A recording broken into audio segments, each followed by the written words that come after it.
eye right here, which is my left eye, started bothering me last night. So rather than fight with the contact, it still bothered me. Now it's pink this morning. Well, you can't tell with the glasses, but it's slightly pink this morning. I don't know what it is. It feels like it got a.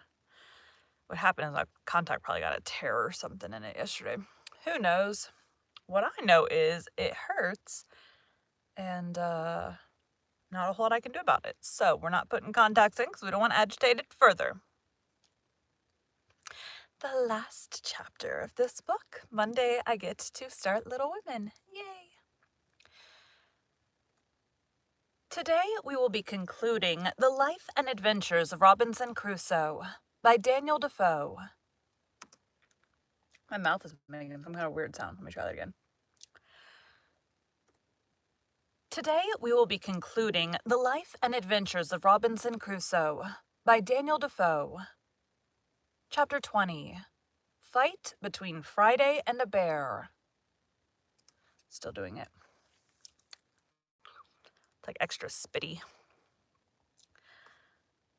Hopefully, I have one of the editing passes is specifically for mouth noises, and it usually does a really good job. But never was a fight managed so heartily, and in such a surprising manner as that which followed between Friday and the bear, which gave us all, though at first we were surprised and afraid for him, the greatest diversion imaginable, as the bear is a heavy, clumsy creature, and does not gallop as the wolf does, who is swift and light, so he has two particular qualities, which generally are the rule of his actions. First, as to men who are not his proper prey, he does not usually attempt them except they first attack him, unless he be excessively hungry, which it is probable might now be the case, the ground being covered with snow. If you do not meddle with him, he will not meddle with you. But then you must take care to be very civil to him, and give him the road, for he's a very nice gentleman. He will not go a step out of his way for a prince. Nay, if you are really afraid, your best way is to look another way and keep going on. For sometimes if you stop and stand still and look steadfastly at him, he takes it for an affront. But if you throw or toss anything at him, though it were but a bit of a stick as big as your finger, he thinks himself abused, and sets all other business aside to pursue his revenge, and will have satisfaction in point of honor. That is his first quality. The next is, if he be once affronted, he will never leave you, night or day, till he has his revenge, but follows at a good round rate till he overtakes you. My man Friday had delivered our guide, and when we came up to him, he was helping him off his horse, for the man was both hurt and frightened, when on a sudden we espied the bear come out of the wood, and a monstrous one it was, the biggest by far that ever I saw. We were all a little surprised when we saw him, but when Friday saw him, it was easy to see joy and courage in the fellow's countenance.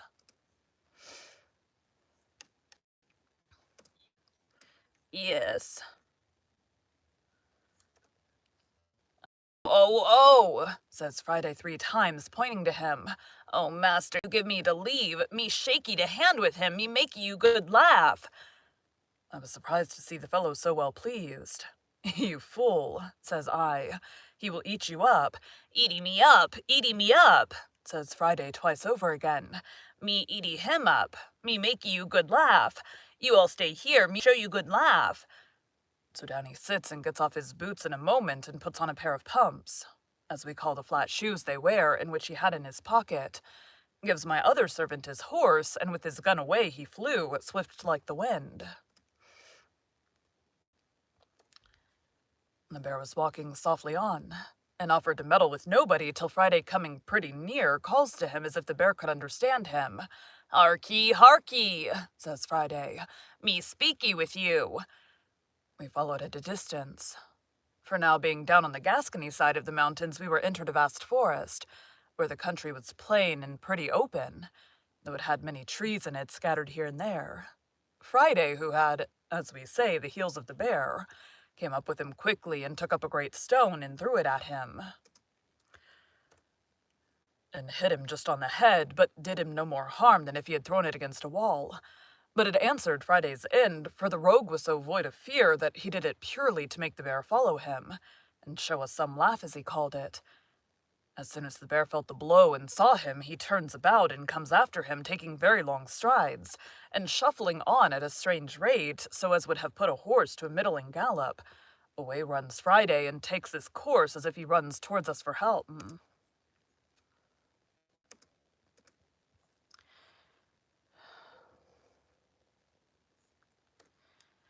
Away runs Friday and takes his course as if he ran towards us for help. So we all resolved to fire at once upon the bear and deliver my man. Though I was angry at him for bringing the bear back upon us when he was going about his own business another way. And especially I was angry that he had turned the bear upon us and then ran away, and I called out, "You dog, is this your making us laugh? Come away and take your horse that we may shoot the creature." He heard me and cried out, "No shoot, no shoot, stand still and you get much laugh." And as the nimble creature ran 2 feet for the bear's one, he turned on a sudden on one side of us, and seeing a great oak damn it, nope.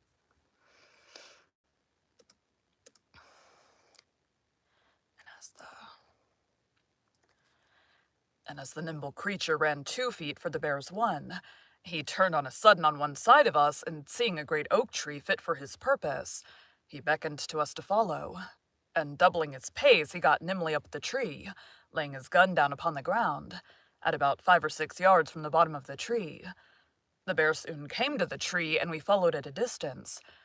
The first thing he did, he stopped at the gun, smelt at it, but let it lie, and up he scrambles into the tree, climbing like a cat, though so monstrous heavy. I was amazed at the folly, as I thought it, of my man, and could not for the life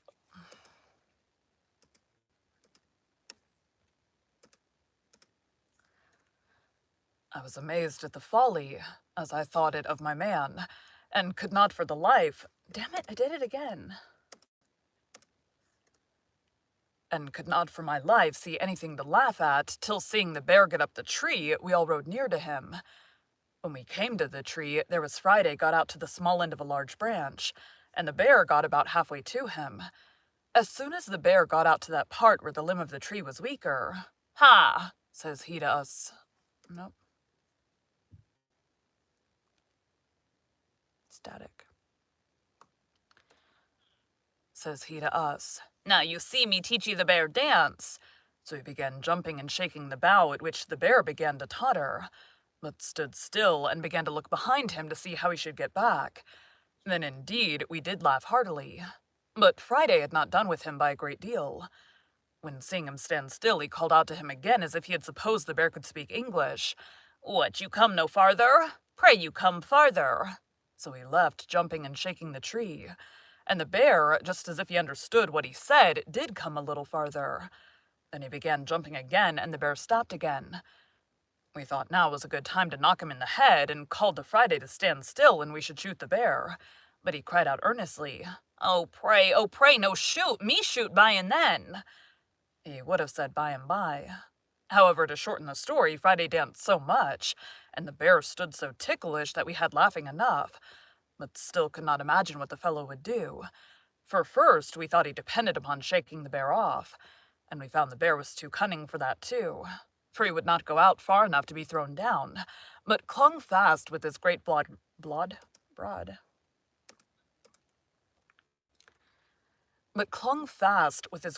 claws and feet, so that we could not imagine what would be the end of it, and what the jest would be at last.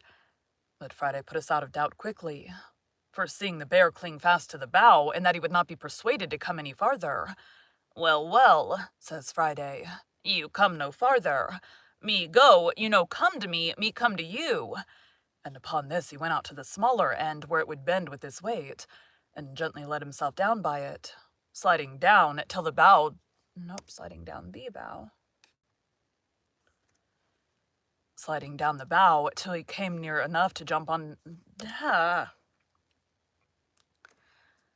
sliding down the bough till he came near enough to jump down on his feet, and away he ran to his gun, took it up, and stood still. "Well," said I to him, "Friday, what do you do now? Why don't you shoot him?" "No shoot," says Friday. "No yet. Me shoot now, me no kill. Me stay, give you one more laugh." And indeed so he did, for when the bear saw his enemy gone, he came back from the bough where he stood, but did it very cautiously, looking behind him every step and coming backward till he got into the body of the tree. Then, with the same hinder end foremost, he came down the tree, grasping it with his claws, and moving one foot at a time very leisurely. At this juncture, and just before he could set his hind foot on the ground, Friday stepped up close to him, clapped the muzzle of his piece into his ear, and shot him dead. Then the rogue turned about to see if we did not laugh, and when he saw we were pleased by our looks, he began to laugh very loud. "So we kill bear in my country," says Friday. "So you kill them?" says I. "Why, you have no guns."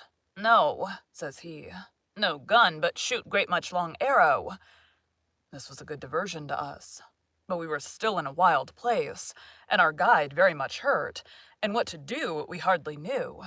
The howling of wolves ran much in my head, and indeed, except the noise I once heard on the shore of Africa, of which I have said something already, I never heard anything that filled me with so much horror. These things and the approach of night called us off, or else, as Friday would have had us, we should certainly have taken the skin of this monstrous creature off, which was worth saving. But we had near 3 leagues to go, and our guide hastened us, so we left him, and went forward on our journey. The ground was still covered with snow, though not so deep and dangerous as on the mountains, and the ravenous creatures, as we heard afterwards, were come down into the forest and plain country, pressed by hunger to seek for food, and had done a great deal of mischief in the villages, where they surprised the country people, killed a great many of their sheep and horses, and some people too. We had one dangerous place to pass, and our guide told us if there were more wolves in the country, we should find them there, and this was a small plain, surrounded with woods on every side, and a long, narrow defile or lane which we were to pass to get through the wood, and then we should come to the village where we were to lodge. It was within half an hour of sunset when we entered the wood, and a little after sunset when we came into the plain. We met with nothing in the first wood, except that in a little plain within the wood, which was not above 2 furlongs over, we saw 5 great wolves cross the road, full speed, one after another, as if they had been in chase of some prey and had it in view. They took no notice of us, and were gone out of sight in a few moments. Upon this, our guide, who, by the way, was but a faint-hearted fellow, bid us keep in a ready posture, for he believed there were more wolves a-coming. We kept our arms ready, and our eyes about us, but we saw no more wolves till we came through that wood, which was near half a league, and entered the plain. Oh my God. Stupid notification. Hold on.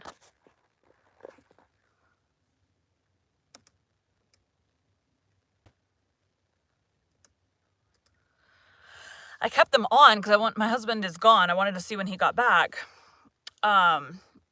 But it made a big like ding sound, so I don't want that. And it's out. You can hear it in the audio. And our eyes.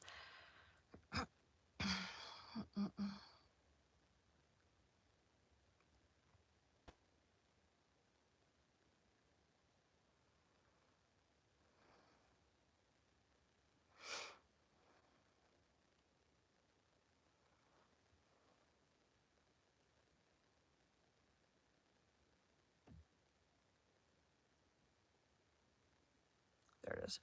I had to find where I was. And our eyes about us.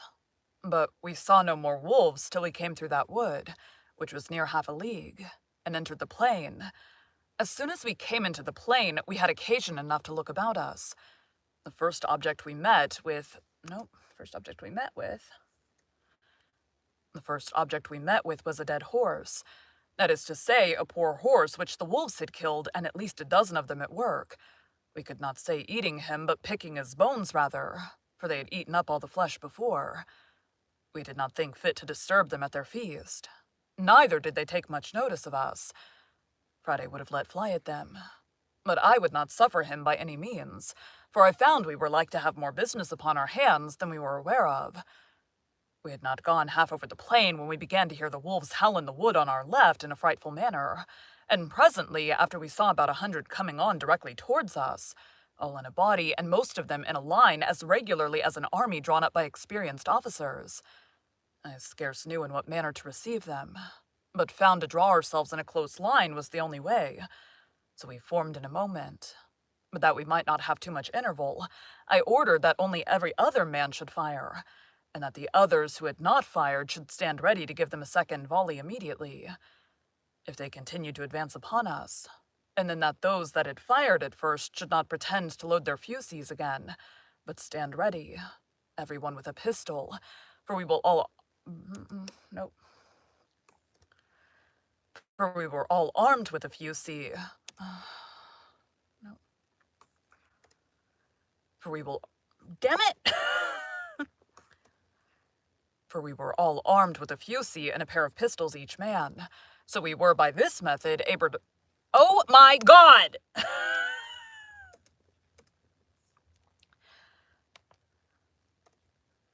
So we were by this method able to fire 6 volleys, half of us at a time.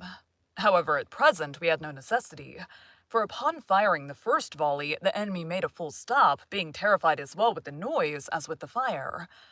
4 of them being shot in the head, dropped.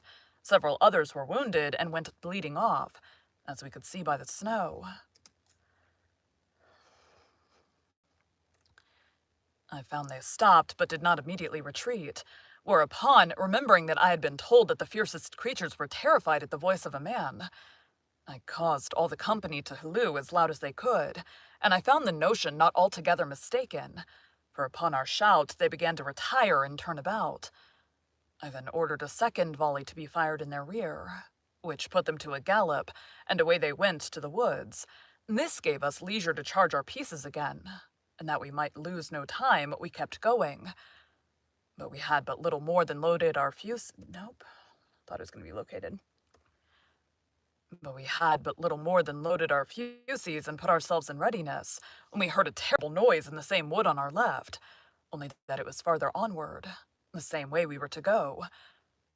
The night was coming on, and the light began to be dusky, which made it worse on our side.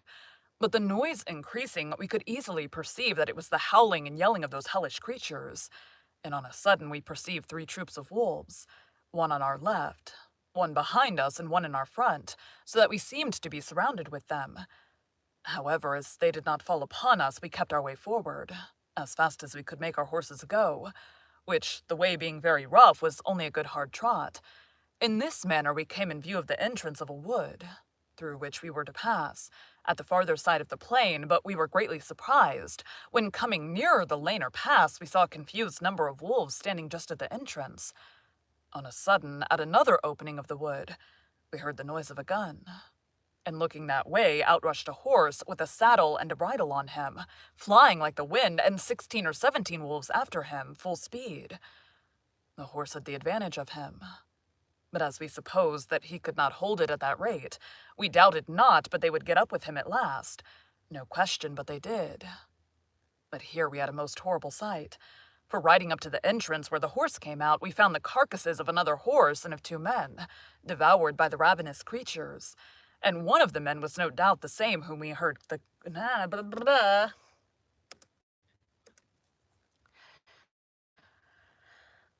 And one of the men was no doubt the same whom we heard fire the gun. There lay a gun just by him, fired off. But as to the man, his head and the upper part of his body was eaten up. This filled us with horror, and we knew not what course to take, but the creatures resolved us soon, for they gathered about us presently in hopes of prey, and I verily believe there were 300 of them.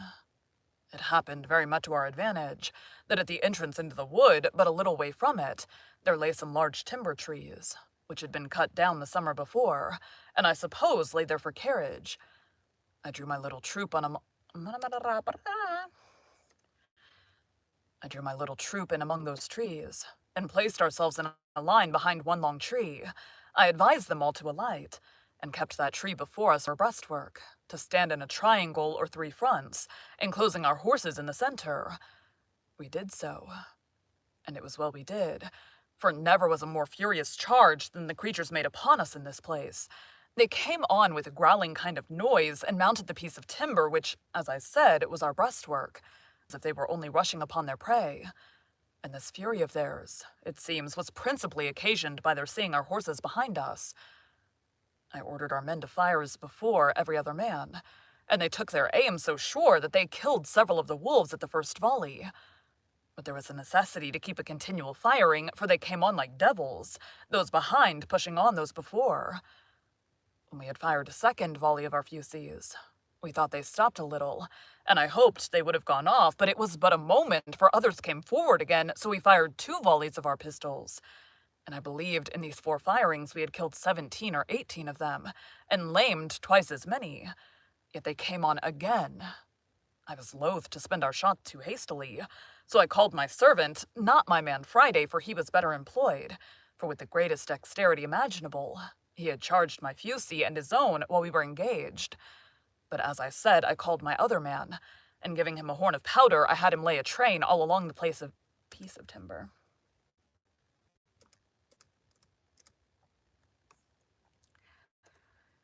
And giving him a horn of powder, I had him lay a train all along the piece of timber, and let it be a large train.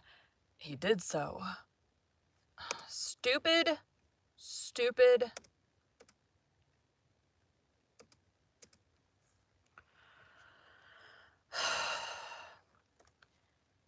He did so, and had but just time to get away when the wolves came up to it, and some got upon it, when I, snapping an uncharged pistol close to the powder, set it on fire.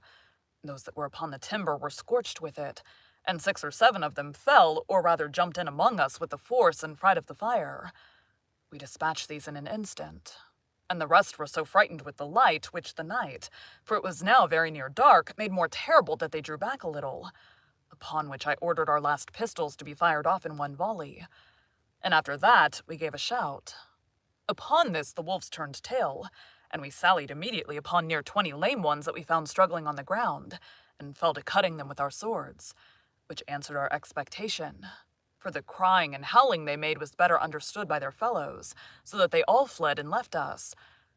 We had first and last killed about 70 of them, and had it been daylight, we had killed many more. The field of battle being thus cleared, we made forward again, for we had still near a league to go. We heard the ravenous creatures howl and yell in the woods as we went several times, and sometimes we fancied we saw some of them. But the snow dazzling our eyes, we were not certain. In about an hour more, we came to the town where we went to lodge.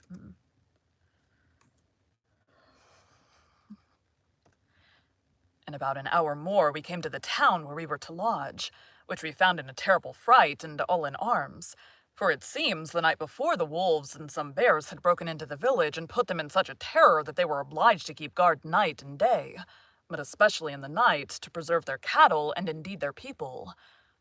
The next morning our guide was so ill, and his limbs swelled so much with the rankling of his 2 wounds, that he could go no further. So we were obliged to take a new guide here and go to Toulouse.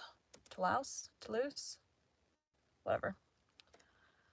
Where we found a warm climate, a fruitful, pleasant country, and no snow, no wolves nor anything like them. But when we told our story at Toulouse, they told us it was nothing but what was ordinary in the great forest at the foot of the mountains, especially when the snow lay on the ground. But they inquired much what kind of guide we had got who would venture to bring us that way in such a severe season, and told us it was surprising we were not all devoured. When we told them how we placed ourselves and the horses in the middle, they blamed us exceedingly and told us it was 50 to 1, but we had been all destroyed. For it was the sight of the horses which made the wolves so furious, seeing their prey, and that at other times they are really afraid of a gun. But being excessively thirsty and raging on that account, the eagerness to come at the horses had made them senseless of danger, and that if we had not by the continual fire, and at last by the stratagem of the train of powder, mastered them, it had been great odds but that we had been torn to pieces, whereas, had we been content to have sat still on horseback and fired as horsemen, they would not have taken the horses so much for their own, when men were on their backs as otherwise, and withal they told us that at last, if we had stood all together and left our horses, they would have been so eager to have devoured them, that we might have come off safe, especially having our firearms in our hands, being so many in number. For my part, I was never so sensible of danger in my life, for seeing above 300 devils come roaring and open-mouthed to devour us, and having nothing to shelter us or retreat to, I gave myself over for lost. And as it was, I believe I shall never care to cross those mountains again. I think I would much rather go to 1,000 leagues by sea, though I was sure to meet with a storm once a week. I have nothing uncommon to take notice of in my passage through France, nothing but what other travelers have given an account of with much more advantage than I can. I traveled from Toulouse to Paris, and without any considerable stay to Calais, and landed safe at Dover the 14th of January, after having had a severe cold season to travel in. I was now come to the center of my travels, and had in a little time all my new discovered estates safe about me, the bills of exchange which I brought with me having been currently paid. My principal guide and privy councillor was my good ancient widow, who, in gratitude for the money I had sent her, thought no pains too much nor care too great to employ for me, and I trusted her so entirely that I was perfectly easy as to the security of my effects. And indeed I was very happy from the beginning, and now to the end, and the unspotted integrity of this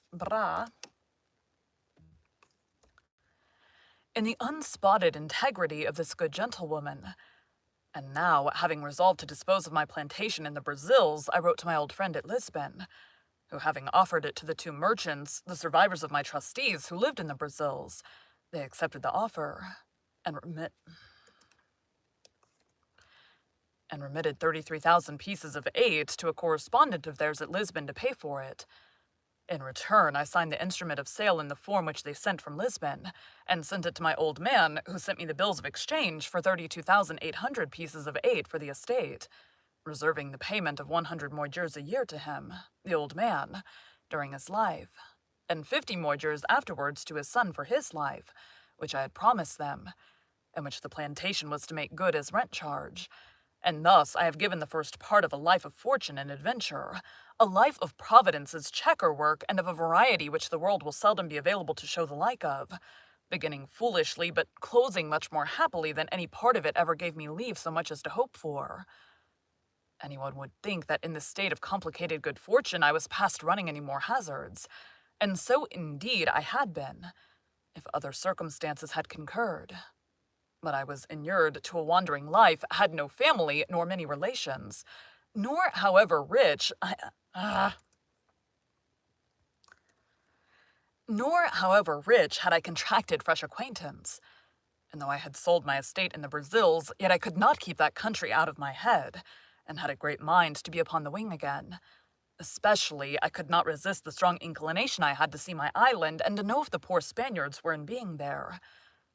My true friend, the widow, earnestly dissuaded me from it, and so far prevailed with me for that almost 7 years she prevented my running abroad, during which time I took my two nephews, the children of one of my brothers, into my care, the eldest having something of his own. I bred up as a gentleman, and gave him a settlement of some addition to his estate after my decease. The other I placed with the captain of a ship, and after 5 years, finding him a sensible, bold, enterprising young fellow, I put him into a good ship and sent him to sea. And this young fellow afterwards drew me in, as old as I was, to further adventures myself. In the meantime, I in part settled myself here. For first of all, I married, and that not either to my disadvantage or dissatisfaction, and had 3 children. Car. Or airplane. Something. 2 sons and 1 daughter. But my wife dying, and my nephew coming home with good success from a voyage to Spain, my inclination to go abroad and his importunity prevailed, and engaged me to go in his ship as a private trader to the East Indies. This was in the year 1694. In this voyage I visited my new colony in the island, saw my successors, the Spaniards, had the old story of their lives and of the villains I left there, how at first they insulted the poor Spaniards, how they afterwards agreed, disagreed, united, separated, and how at last the Spaniards were obliged to use violence with them, how they were subjected to the Spaniards, how honestly the Spaniards used them, a history, if it were entered into, as full of variety and wonderful accidents as my own part, particularly also as to their battles with the Caribbeans.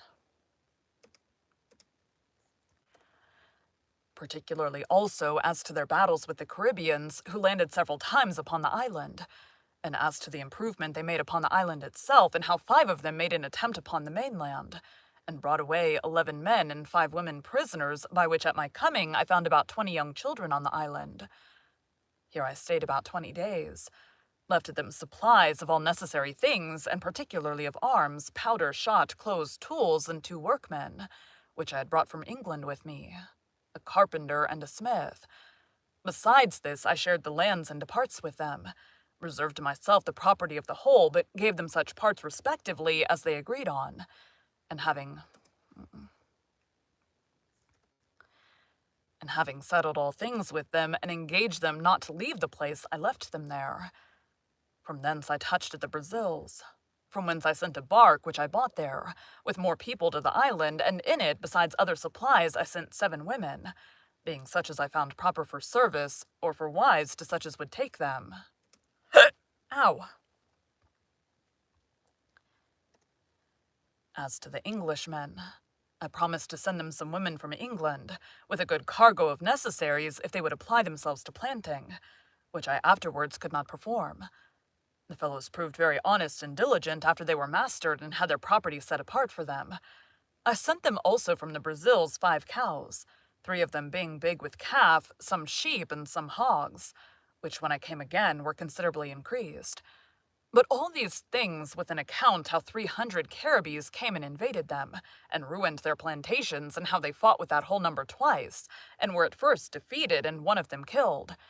But at last a storm destroying their enemies' canoes, they famished or destroyed almost all the rest, and renewed and recovered the possession of their plantation, and still lived upon the island. All these things with some very surprising incidents and some new adventures of my own. For 10 years more, I shall give a further account in the second part of my story. Thank you for joining Bite at a Time Books today, while we read a bite of one of your favorite classics. Again, my name is Bree Carlile. Be sure to come back tomorrow for the first bite of Little Women. All done with that. Woohoo!